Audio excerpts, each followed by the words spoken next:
This show brought to you by Circle of Seven Productions, www.cosproductions.com. Please be sure to subscribe and welcome to our circle.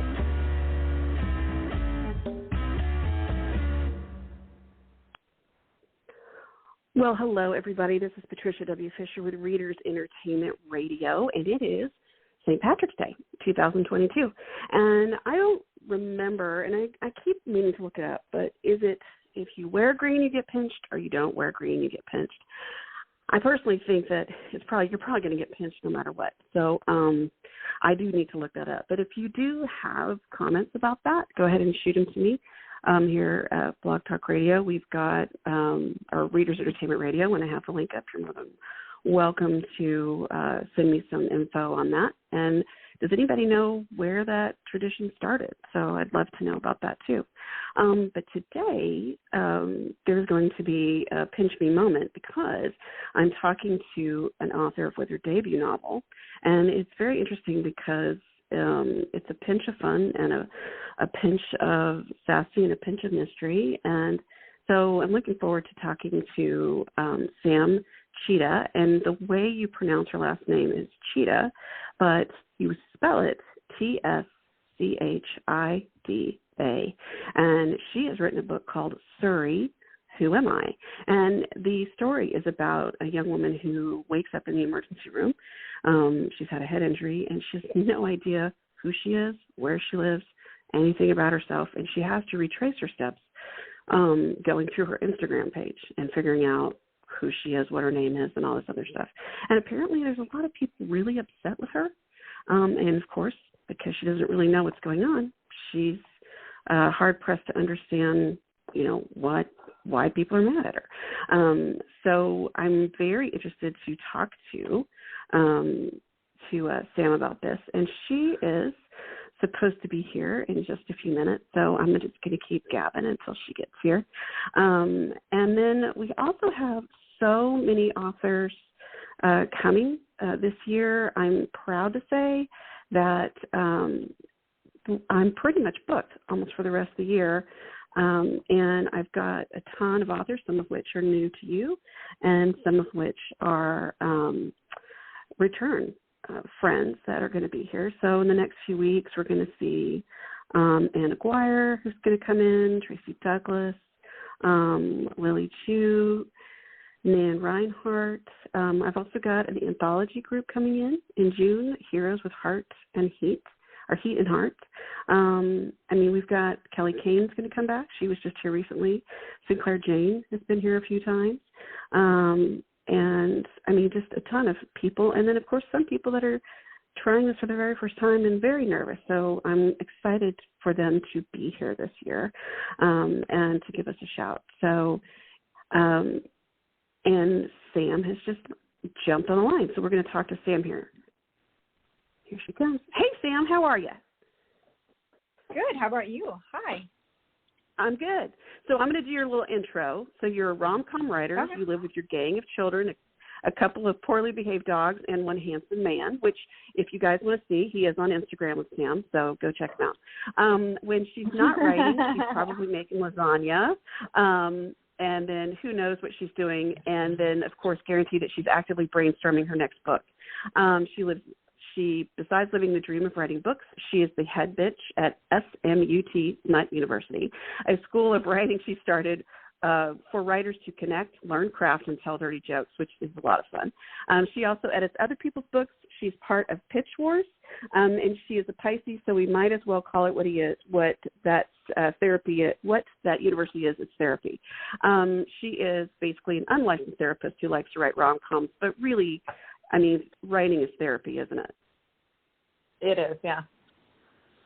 It is. That's all. Sometimes that's all just getting it out of your brain is sometimes just getting it out of your brain is what we all really need. Just write it down, even if we just throw it away, it's out. So tell me, I was telling, before you got here, I was telling them a little bit about Siri, Who Am I? Where did you get the idea for this story? Actually, I wrote another book. It was like more of a standard amnesia trope romance. I wrote the whole thing and I was querying it, and And then I was like, wow, it would be really cool if I wrote an amnesia romance, but instead of having like the lover, the lover character help the person figure out who they were like, they had to figure it out themselves. So, yeah. Yeah. So, it just took me 80,000 words to get to the idea. Sure. And again, sometimes you just have to get it out there. I was talking to a friend of mine recently, and I'm writing a new series, and that first chapter sometimes is just a killer, and you're like, I don't need a 30-page chapter. But then you realize you really need to start like page 12. Yep. But you need to get all that out. I mean, you have to get it's basically brainstorming is what you're doing. Yeah. No, and sometimes like it's hard to come up with something. I don't know. You just it's all part of the journey. Sometimes the high concept idea doesn't come. You don't know when your high concept idea is going to come. I'm letting my dog out. That's why the door's. He goes in and out constantly. It is. I mean, yes, I have a couple of those as well. And they need to go and search, make sure nothing's changed in the last 10 minutes since they were outside before. So that's, and they're looking for I consistency, might have refilled I his food bowl. Yeah. If he leaves, then I might refill his food bowl while he's outside. It's always a dream. And then sometimes critters come down and dance in the window, and that always gets them to want to go outside. So that's a lot of fun.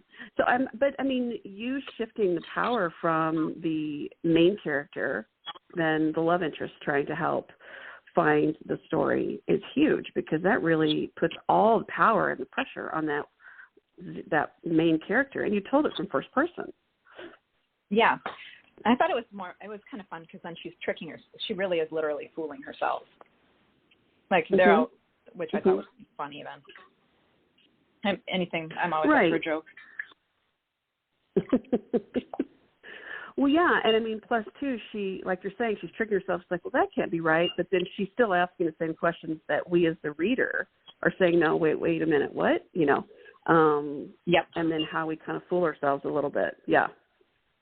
I like it. So how did you, have you lived in LA? Is that how you've decided with LA, or why did you just place it there? Well, I pitched this novel to an editor at Quirk, and she's like, oh, that's a great idea. Why don't you write up a chapter and a synopsis? And the original chapter I wrote was set in Minnesota, where I live, and she's like, no, thank you. I don't want to read about Minnesota. She's like, why don't you make it, like sexier? And I had to go to Long Beach I went to Long Beach 3 times in a row while I was, for other reasons, while I was, like, right after she said that. So I was like, great, I'll set it in Long Beach, which, I was like, it satisfied her criteria. And it worked much better because with the character being an influencer, and I think the Long Beach setting was more appropriate. That's always so interesting because people talk about character development, but really part of that, I would say, like you're saying, is that the setting is its own character. And that can change the whole mood of the book. Yeah. Absolutely. So, winters in Minnesota are very different from winters in California, Southern California. Yeah. And just the whole vibe of Minnesota wasn't quite right for the book. It would have been fair enough. Yeah. She was not quite the same 100% story. Right there. Yeah. So when you decided you were going to, go ahead. Oh no, go for it. So when you decided you were going to write it from first person, how, and then change the character who has amnesia, who went their journey, how long did it take you to write that book versus when you wrote the original concept? I had a deadline, so I wrote it real fast. Okay. She gave me I think writing the first couple chapters in the synopsis took probably as long as it took to write the whole book, because I rewrote the first chapter multiple times and, worked on the concept. But then they gave me 4 months to turn in the first draft. So Okay. I got the whole draft out and done in 4 months, and then the revising didn't take as long as it was probably one of the fastest books I've ever written, actually, which is Okay. I think it was the fastest book I've ever written. And then the revising didn't. Okay. We didn't have a huge amount of time because there was enough interest in the book. It was sold at auction for film TV rights right away, and they were like, "Oh no, we need to get this book out." And so we hurried up the revising. Oh, there's my dog. Sorry. So it was fast. It went really, really fast. And then the pandemic happened, and then it sat in a warehouse for a year. Oh, everything no. got backed up. So it was printed and everything, and then you had to wait. Oh yeah. Yeah, it was. They changed the release date. I think it was backed up almost a year. Because it was originally supposed to come out in 2020, and that came out in 2021. So it was all ready to go. Like. Wow. That would just be so frustrating, I'm sure. Oh, well, so much about the pandemic is frustrating. Okay, I went on. It was kind of annoying. Like... Yeah, I went on a little. I was like, it was exciting. I mean, like, there was so much buildup and excitement right away. I went on a little book tour. I went to a couple different conferences, and there was, like the film TV stuff was happening, which was exciting. And then the pandemic just shut everything down. So that was a bummer. Wow. So, and you mentioned TV and film rights. So what's the status on that? I don't think anything's happening right now. So if anybody's listening who wants to buy the film TV rights, let me know. I'm like Quirk now. But, Right. Well, yeah, I can see it. I mean, I could easily see this being something that you could adapt. I mean, it's pretty it's pretty vivid. Yeah, I think it would work great as a film or a TV show, obviously. Yeah. But, right. Yeah. Who would you cast? Oh, dear Lord. This is a horrible question. I can't even imagine. Somebody on Instagram tagged me the other day in a post, and they were like, wow, this book is about me. And the girl or the woman is an influencer with like tons of followers, and she's some type of matchmaking expert. And I was like, wow, she would actually be perfect. She looks pretty much like Mia, and she is an influencer. But cool. As far as like actual actresses, I don't know. I could just go with like the cast of The Good Place, like Kristen Bell and the guy who plays Chidi. They'd work. Oh, I love that. Yeah, that show. Yeah, yeah. Me too. It's a funny. Show. That show, I'd heard all this stuff about it, and I actually didn't start watching it till it was Netflix and it was off the air for the NBC, and I started watching it. In the first several episodes, I'm like, okay, yeah, that's kind of funny. And then they started really digging deep, and so sometimes it would do this wave of, funny and then deep, and it's like all this introspection. And then those last few episodes, I don't want to blow it for anyone, but I was not expecting to be crying with it. It's a really good show. That's how it's so good. Well, and then it has so much depth to it, which it is. It's like delivered in a fun way, but you have depth, and so you don't feel like it's just like you're popping, like potato chips type, and then you feel like you like to gain something watching that show. So you've got this going. Now, what is your next project after this one? Oh, God, I've got a lot of things going. None of them are signed at the moment. So, okay. I have 2 other rom-coms I'm working on, and my agent is hopefully going to submit things next month. So I've got kind of like a fun rom-com with like a family dynasty that I'm hoping, I don't know, we'll see. I hope it goes okay. Yeah. Do you have any characters that people have asked for books, any character from this book that people have asked for their story? Crystal. Okay. People like Crystal. And are you thinking of writing that? No. I don't think I would write anything, but since I'm not self-publishing and I don't have a contract for it, I think if I wrote it, it would stay in my Dropbox folder. Well, you could always do a little freebie, do a like a short novella for.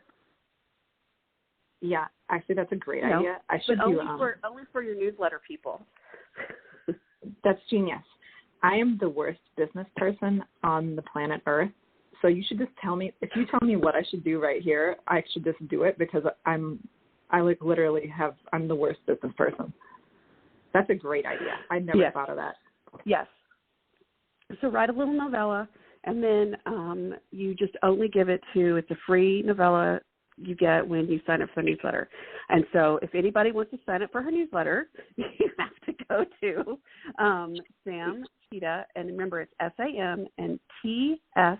SAMTSCHIDA.com. At the very top of her page, it says sign up for my newsletter. And then you would get this little free novella that you could add later. She doesn't have it now, so nobody can say she doesn't have it. I know, but I'll have to write that. I love that idea. I love that idea. I should have talked to you. I think my author name is also a problem. I should have used a name that was a lot easier to instead of my real name. It's hindsight 2020. I have a lot of friends that are like, well, should I have a pen name for this project or that project? And I've seen people do pen names when they write very, very different things.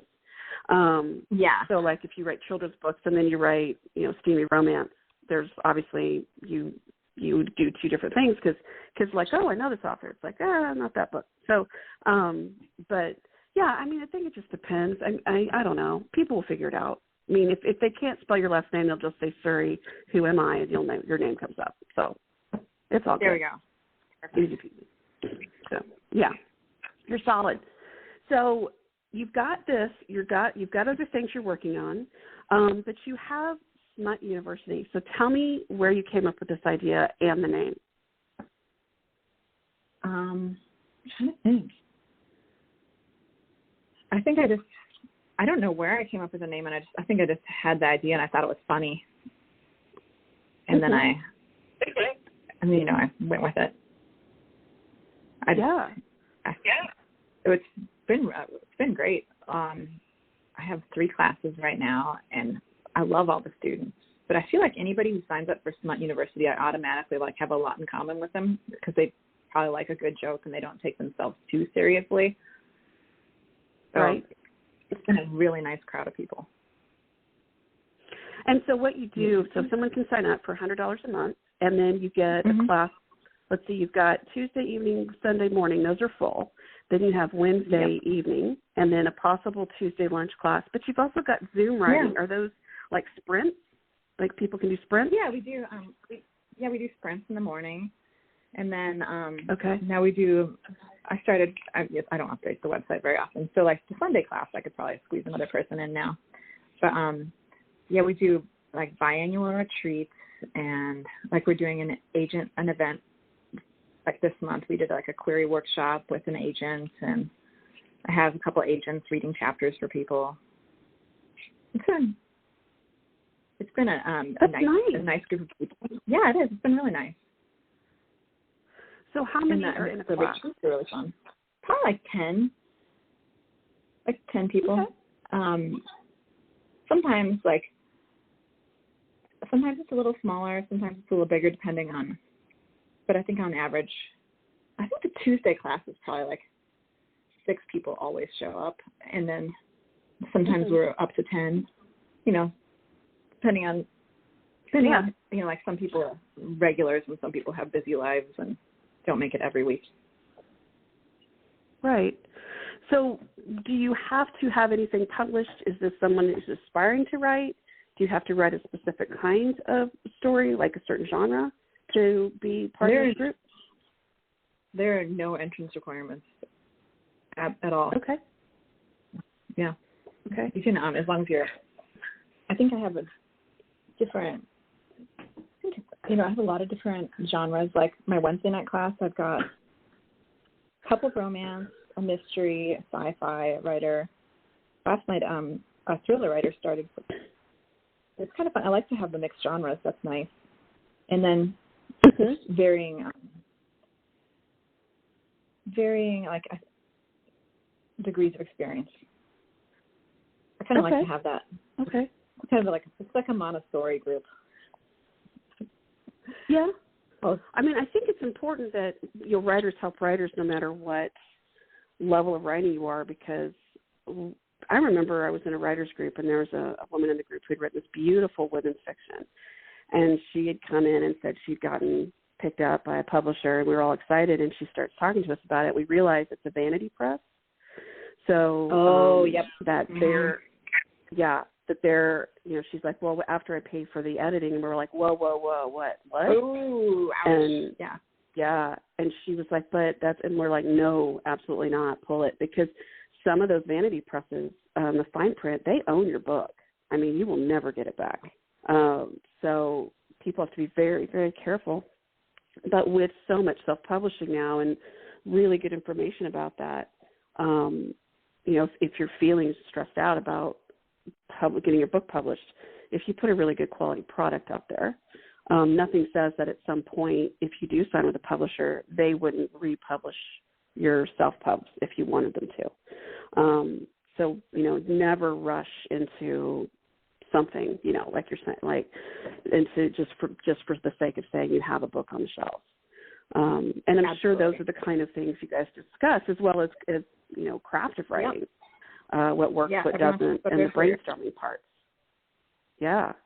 I think the brainstorming is what I love.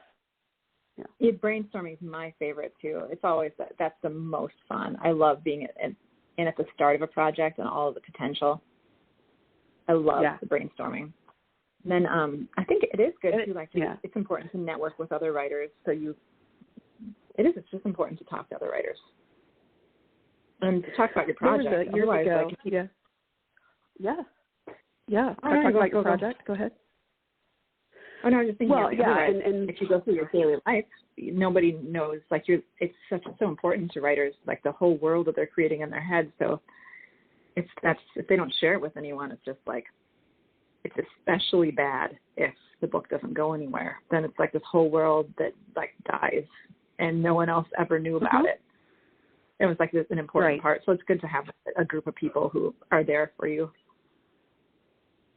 Well, that just even validate the fact that you're doing it at all, because exactly. I think that there's times when, I've told the story for anybody who's listened to more than 5 of my episodes.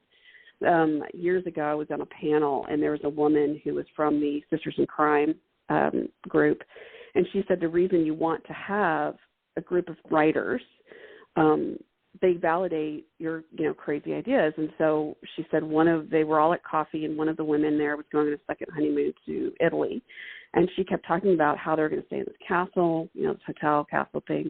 And she said she couldn't wait to get there because she was going to go straight to the roof.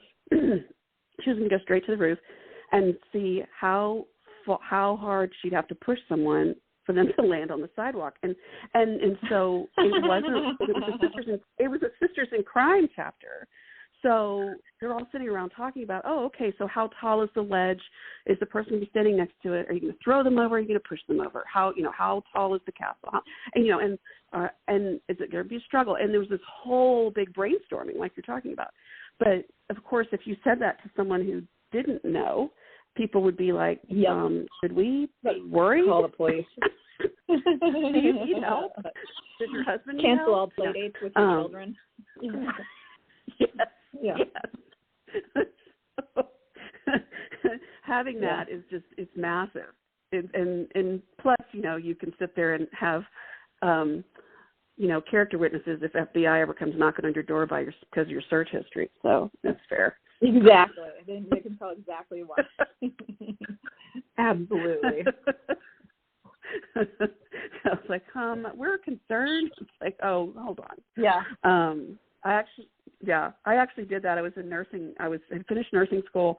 We were doing training for my first job, and they were going over medicines you cannot push through the IV, and medicines you can, that you mix in the IV fluids, blah, blah, blah, and how much dilute it and everything. And I kept asking, is that traceable?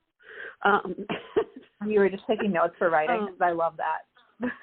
I was. And after about, the fourth time I asked, one of the girls, the woman who's orienting us is getting a very, very worried look on her face. And one of my classmates said, oh, she's a writer. Don't worry. She's like, oh, okay. I love that. Did you only go to nursing school? That's great. Through all of that, yeah. But there's some classic ones that she never pushed, but it's just like, okay, but is that traceable?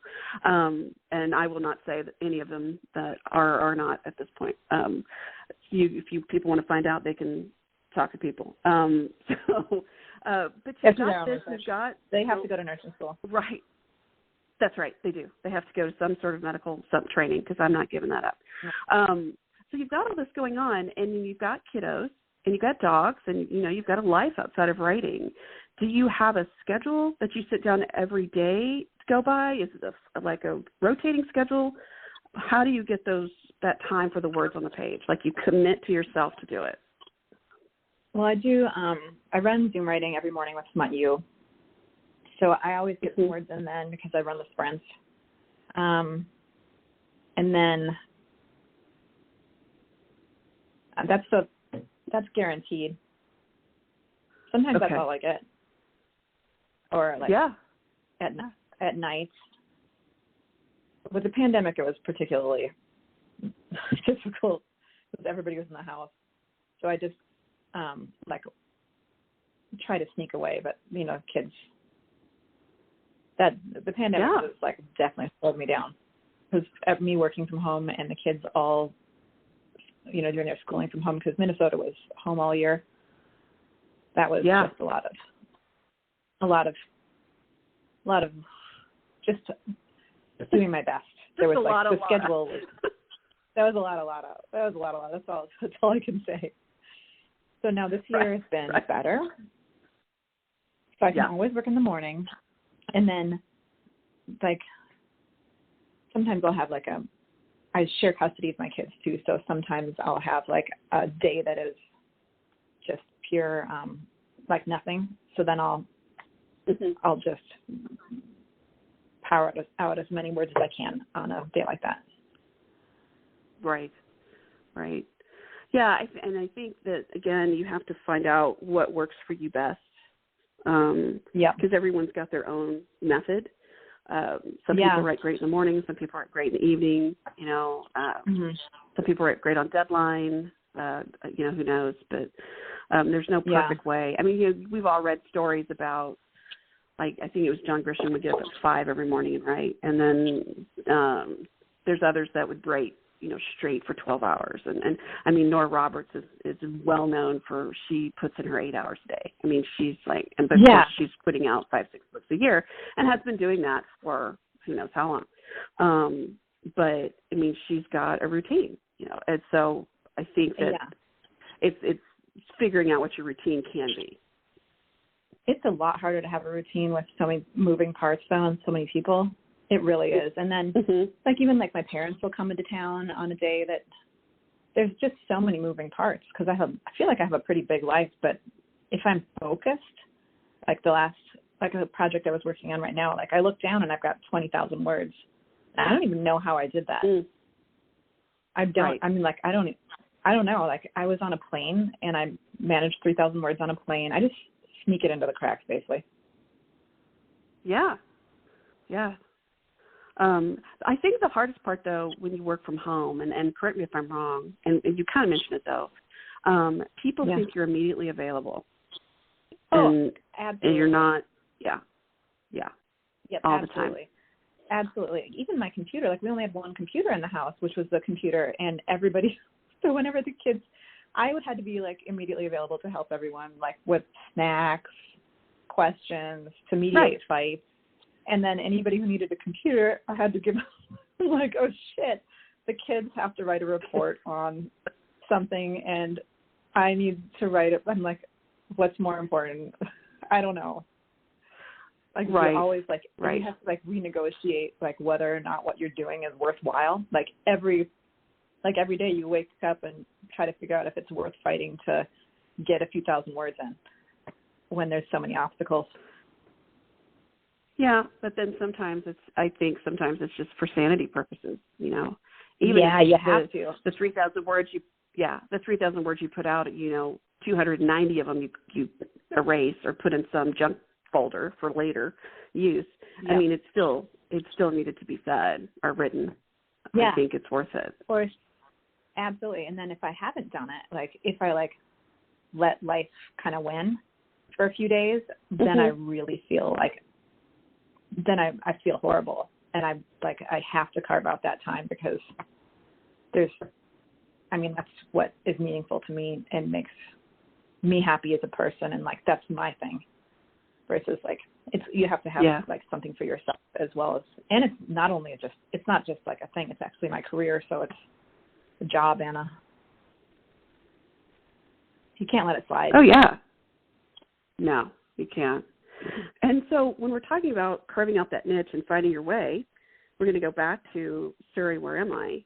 And, you know, you're talking about Mia, and I'm reading her in those first chapters, and I'm so angst-ridden for her because I can't imagine not knowing anything about who you are. And then to look at her, she's like, okay, I can look at my phone. And some people talk about, oh, no, she would remember. It's like, well, you don't always, because head injuries are weird. And so it's really interesting what we remember, what we don't. So look at Alzheimer's. You know, you can remember, your patients are remembering what happened when they were in the fourth grade and they can't remember what to do with the telephone, you know. So, that layering, was that hard? What headspace did you go into to write that kind of angst for her? I think I just started, I just like walked through it with her.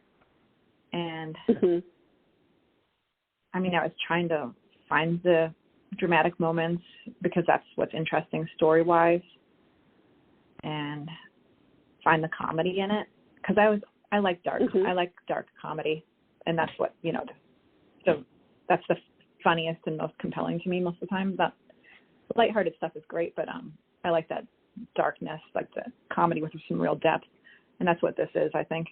But also my dad's I have a neurologist. So I would just call him and be like, hey Dad, is this believable? And so he actually would like step out of the room. He's talking to a patient. I didn't realize this at first, and he'd be talking about my fake head injury, and but he was very helpful. Was it important for you to keep it as accurate as possible medically?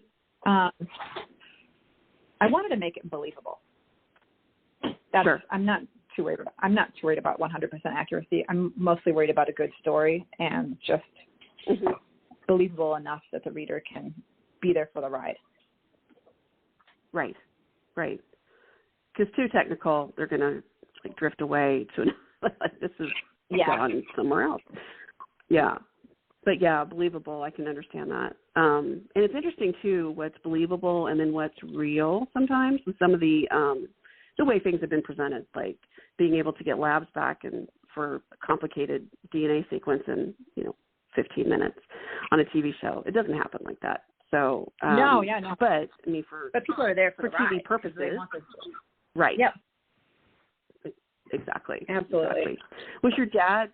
I can't imagine the story. If he's a neurologist, I can't imagine the stories the patients he's had over the years, and all sorts of different situations. I'm sure he had definitely fascinating stories to tell you.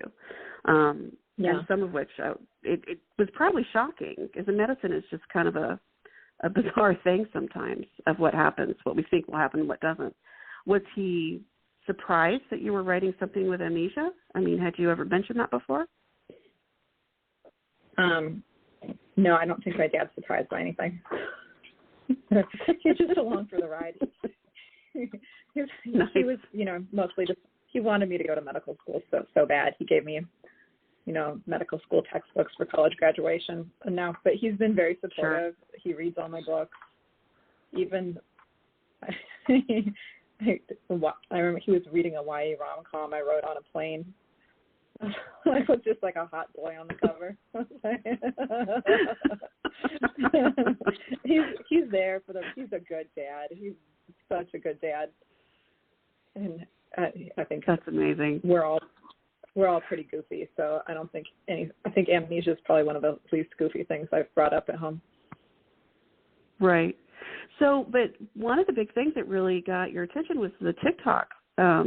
You were all over TikTok for this book. Was it something that you? Yeah. So, I mean, and then that answers my question. I was going to say, was that? I didn't know that. It's not. I didn't know that at all. I'm not on TikTok. Well, your book is. Damn. Maybe I should download that. I'll find. I mean, honestly, I have not gotten into doing any videos for TikTok, but I just kind of peruse. And I was talking to someone yesterday. I've gone down the rabbit hole of watching drag queens transform. So there's this one guy on there. His name Evan something, and he does these. Okay. He's talking to the camera, but he's doing these monologues of these Disney villains or these different villains, and he's transforming like layer by layer. It's fascinating because I think I've watched Cruella and Ursula like 30 times each. It's fantastic. It's fun. I mean, it's just kind of, it's brain candy, but there's just some stuff on there that's very informative. But it's just like in little bites, which people seem to want now. Yeah, people love TikTok. I know that. Yeah. I know TikTok. I kept thinking like, I don't know like how to find the bandwidth in the day to like just every time Quirk asks me to like film a tiny video, it could be like, Sam, please answer 3 questions on camera. It'll take me days because I don't know, like I do so many takes and then I'm like, wow, I look stupid. Delete. And then my phone storage is full and then I have to take a break because I have to figure out how many pictures of my kids to delete before I film something else. I'm sure that there's probably technical problems that I'm having. There's a lot of dumb pictures of my kids on this phone though, but and then I'm like, I don't know, I can't even imagine if I pick up TikTok. Yeah. I keep thinking like maybe one of my kids without. They could. Yeah. They could help you. I know. I was like, yeah, they're not even on TikTok though. They're not very hip. Yeah, I've kept mine. I think my oldest, she's in college now, and so she's got it. But I mean, she's a legal adult, so she wants TikTok. But the others, I have it, and if I see something that's interesting, I let them watch it. But we pretty much avoided social media for all of them until they got to high school, and even then, it was limited. And the drama that was avoided was unbelievable. I mean, I didn't think. It was one of those things. My oldest didn't have it at all until high school, and she only got like she came to me when she was a freshman. She goes, "Mom, can I get on social media?" I was like, "Well, you're 9th grader. You're going to be on the journalism and everything. Probably." She goes, "Can I have Pinterest?" And I thought, "What are you, 90-year-old woman?" Which is obviously me too, because I have Pinterest. But I mean, it's like you're 14 and you want Pinterest, and she did. And I was like, okay, sure, we can do Pinterest. So, and of course, since then she's added a few. Yeah, but I mean, it was a lot of crafts and pictures of dogs and things like that. So that's adorable. It was sweet.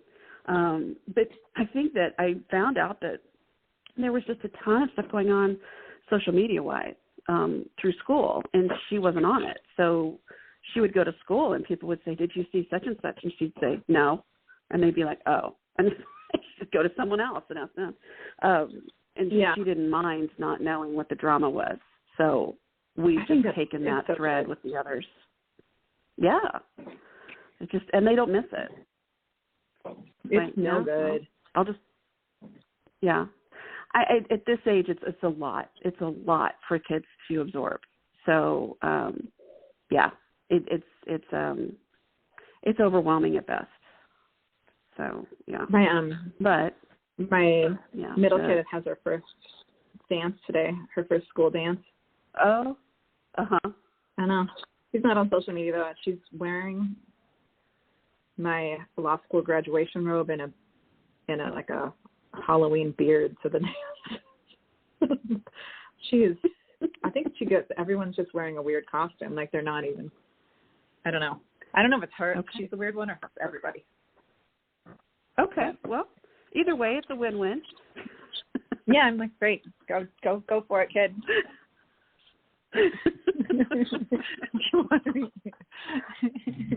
And why not? Yeah. Well, thanks for talking to us today. I appreciate you. Oh, yeah. Thanks so much for having me. Absolutely.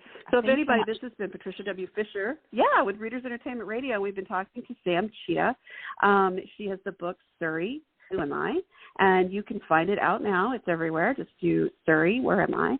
And then you can find Sam on her website. It's Sam, S-A-M, and it's Tschida, but it's TSCHIDA.com. Sign up for that newsletter because she could potentially someday soon write a novella that she would get for free.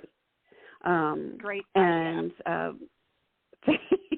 and then she's also got her university. She goes to Zoom every morning so you can do some writing sprints and get some words on the page and all that other stuff. So, yeah, tune in and see what she's got going there. And she's on Instagram, Facebook, Twitter, and maybe one day TikTok. We'll see. But I will have the links for all of that in the write-up of the show if you guys want to find her. Please come back and talk to us again, Sam. Okay, I would love to. Thank you so much for having me. I really appreciate it. Anytime. We'll talk to you later. And this has been Patricia W. Fisher with Readers Entertainment Radio. Everybody stay safe and keep on reading. Thank you. This show brought to you by Circle of Seven Productions. www.cosproductions.com. Please be sure to subscribe and welcome to our circle.